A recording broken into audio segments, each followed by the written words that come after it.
Hello, my most amazing fourth grade artists. We are going to do day 2 of our Notan positive and negative project that we talked about last week. And last week you marked the corners of your paper and you're all set to go.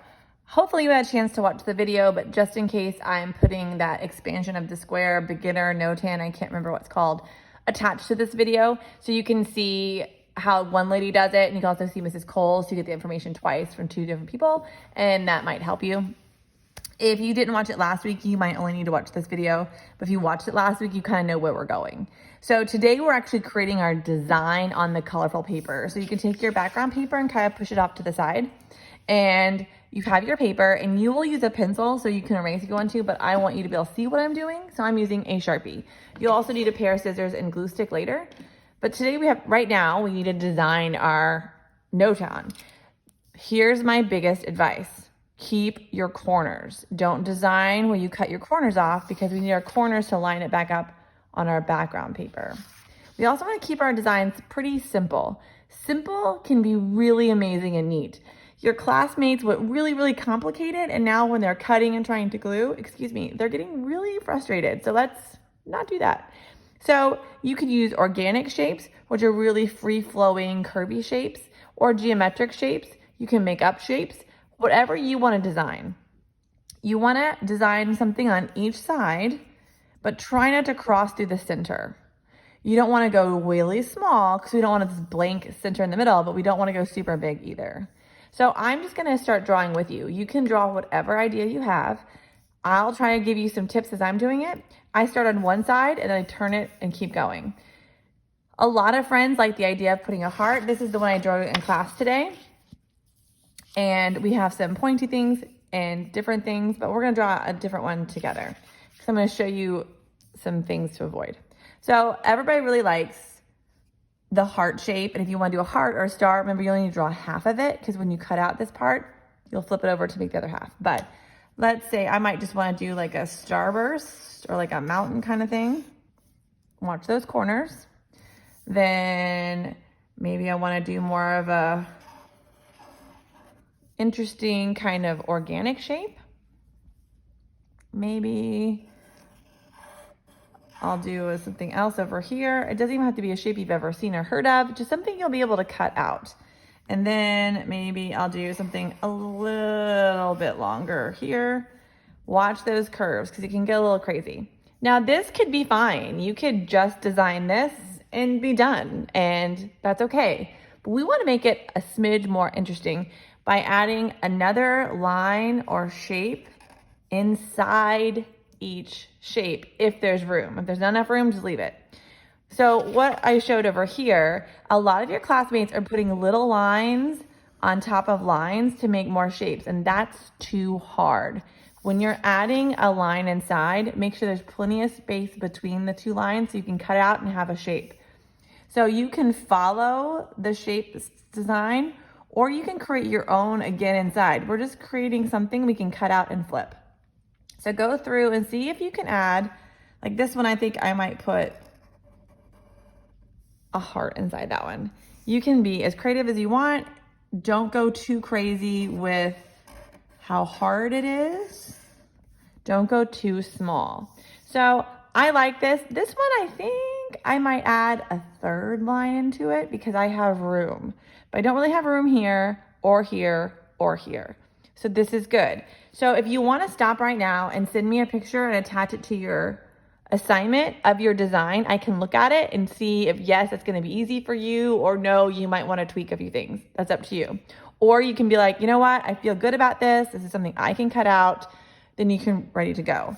If you're ready to go, you need your background paper, because you have to decide where you want your design to live. What side goes first? So maybe I kind of want this zigzag thing at the top so it looks like a crown.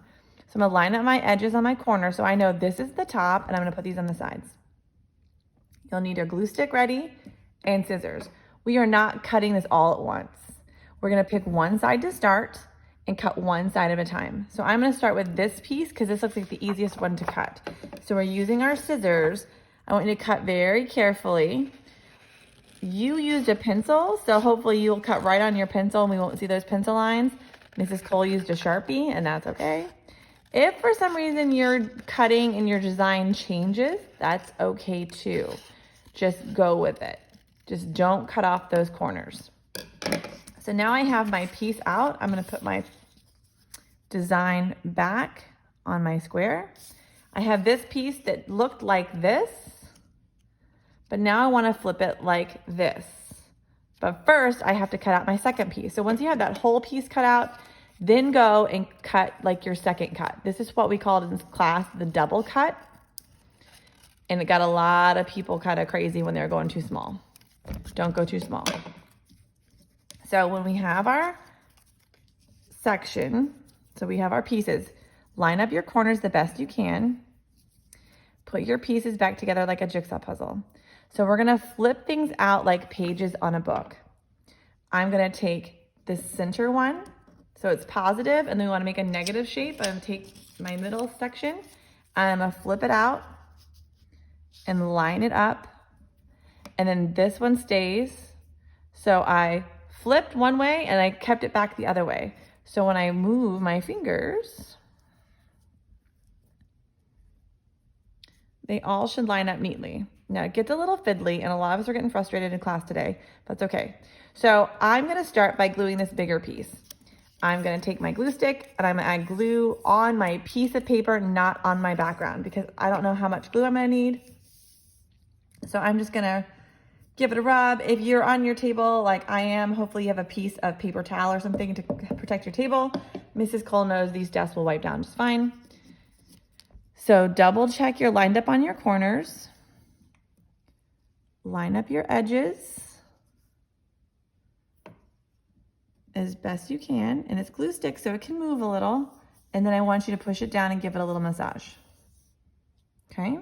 You're not gluing the background, you are just gluing your pink paper. And Mrs. Cole lost her one thing we flipped. Oh, there it is, okay.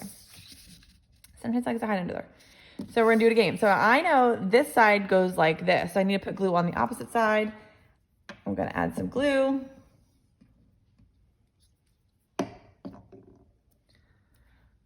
I'm gonna line up the edges of that shape. Oh, see, Mrs. Cole's didn't line up perfectly. That's okay. It's glue stick doesn't dry instantly. So I can scoot it over as best I can. So there's that. So it went flip this way and it flipped this way. Now, I can't erase the Sharpie, but when we're all done and it's glued, we can go back and erase your pencil. So now you're gonna pick up your whole square, see how it's there?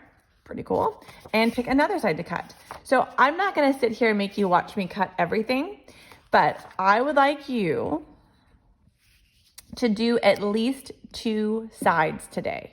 So cut 2 sides and flip and glue them, and then take a picture. In class, I know we're not gonna get to cutting all 4. If you wanna do all 4 and flip and do all of them, that's fantastic, but I only expect you to do half today, so 2 sides out of the 4. So go ahead and cut another side and put it back on your squares, flip and glue them down, and either keep going or take a picture and show me halfway. That's your choice. You decide what you have time for or what you're in the mood for. Some of our friends were getting very frustrated with this project because it does get a little fiddly and you need like a million hands and you really only have 2, and that's okay. So just remember, when you're done cutting that one side, you lay it back where it belongs, and now it's a little bit easier to find where things go because you have that glued down piece. Cut out your stuff and you'll flip and glue. If you have any questions about this project or you need more supplies or whatever, remember Mrs. Cole is always available to talk, either Google Meet, on the phone, on the email. Just let me know and I will answer any questions you have. Good luck, have fun, and be as creative as you can. So have a great one and I'll talk to you later. Bye.